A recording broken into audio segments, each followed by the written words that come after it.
welcome back everybody. 6ftHax here, have for you guys today another Citra quality Wi-Fi battle. And first off, I want to say that new intro is absolutely amazing. For those of you who may have not seen it yet, it was made by my boy Prime Lections, who is taking more commissions for intros. So if you guys need intros, his Twitter link and stuff will be down in the description. This match is against Toys of War that I got off of my stream. For those of you who don't know, I am going to stream Sun and Moon Wi-Fi battling along with shiny hunting, so I'll be mixing them up. If you guys would like to come out and just hang out and chill or have a chance to battle me, then feel free to follow me on my Twitch, which should be down in the description. Now this team is a cool team that I got for one of my good friends named Dean Blade. Known him for a very long time, and it's not typically a team that I would use myself just because of the random stuff that is on it, but it did turn out to be a really fun team and a really good match in general. So I'm going to be leading off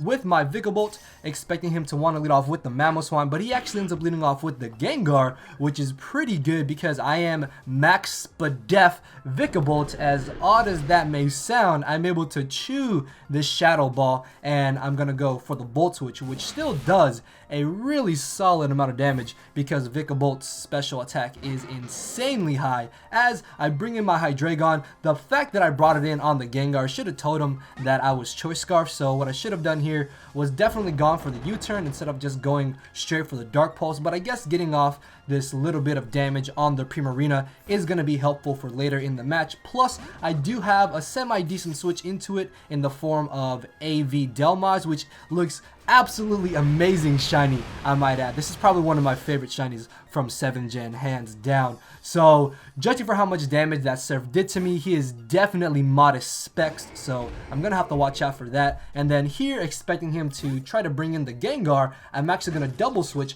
into my Vigabolt, but he ends up bringing in the Guzzlord, which is pretty good for me because I should be able to live anything that this thing wants to go for, and then I can get off a huge hit with the Bug Buzz and then go from there. As I live on a smidgen of HP, I'm going to be able to get off a huge amount of damage on the Guzzlord. And he told me that he was Choice Banded, which is a little bit crazy because I've yet to see Choice Banded Guzzlord. But if it can't OHKO a Vigabolt at around 51% HP, then that just means Guzzlord is really not that good of a Pokemon. And honestly, I had such high hopes for Guzzlord. Like, this is easily my favorite Ultra Beast, but just it's really not that good of a Pokemon. So I'm going to be able to chew this Banded Dragon Claw, and I will be able to take this opportunity to get on my rocks as he's going to bring in the Pinsir, which I did expect him to do, but I don't have the Power Gem on this Probopass because Dean didn't put it on there.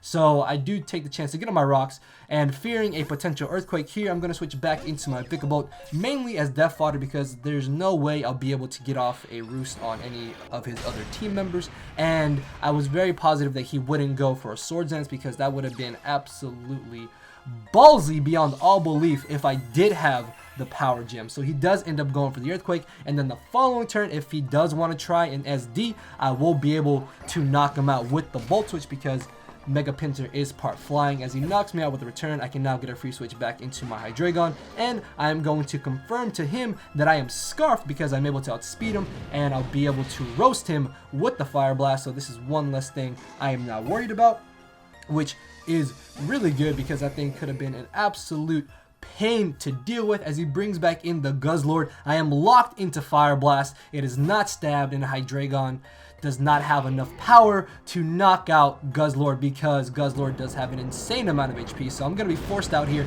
and he knows this, so he's going to make an excellent prediction, predicting me to bring in my Probopass. He's going to hit me up with the Earthquake to knock me out, and now I can bring back in my Hydreigon here, and I will be able to finish him off with the U-turn. It would have been really great to keep my Probopass for later in this matchup because he did have a Magnezone, and no Magnezone ever carries Hidden Power Ground or Fighting, and because I did have the Earth Power on my Probopass, I would have been able to potentially beat his Magnezone 1v1. So I U-turn into my Persian as he brings in the Primarina on the knockout, and because I don't have any super effective move to hit this Primarina with, I'm going to go for the parting shot into my Delmise, which is Assault Vested. And I was hoping that after bringing him to neutral attack that I would be able to take 2 Moonblast, but this does way too much damage. I guess I'm just underestimating the power of Primarina, because if he really wanted to, he could have stayed in here to potentially 2-hit KO me, but he didn't want to risk me being faster than him. So I'm going to take this chance to go for the Power Whip